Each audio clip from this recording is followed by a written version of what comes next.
الرحیم حضور نبی پاک صاحب الاولاق رحمت عالمین صلی اللہ علیہ وسلم کے ارشادات عالیہ کے مطابق ایک دوسرے کو تحفہ دینا مسلمانوں کے آپس میں محبت کا ایک ذریعہ ہوتا ہے۔ تحفے میں ایک چیز ہے خوشبو، اس کو خوشبو پیش کرنا۔ خوشبو میں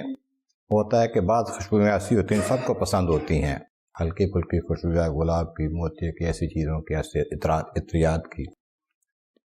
دوسری یہ ہوتی ہے کہ کوئی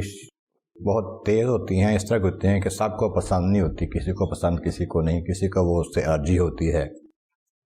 تیسری یہ ہوتی ہے کہ خوشبو ایسی ہے جس میں الکوہل وغیرہ ملی ہوتی ہے جو ناپاک ہوتی ہے، اس وجہ سے کوئی پسند نہیں کرتا۔ کوئی خاص وجہ نہ ہو، ایسی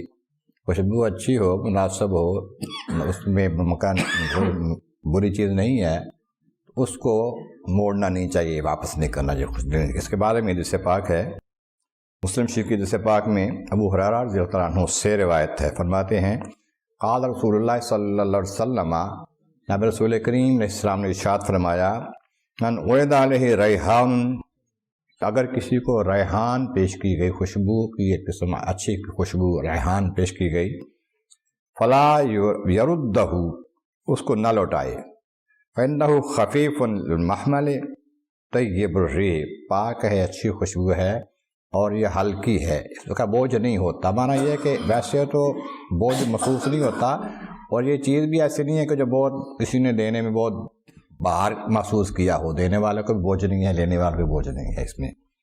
دوسرے حدیث پاک ہے بخاری شریف کی، انس بن مالک رضی اللہ عنہ سے روایت ہے، کہتے ہیں ان النبی صلی اللہ علیہ وسلم کان لا یرد الطیب، نبی رسول کریم علیہ السلام خوشبو واپس نہیں کیا کرتے، خوشبو کو دیتا تحفہ تو لوٹاتے نہیں تھے کہ نہیں لینا، میں نے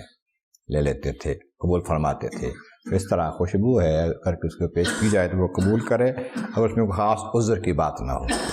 اللہ تعالیٰ جل شانہ میں آپس میں محبت،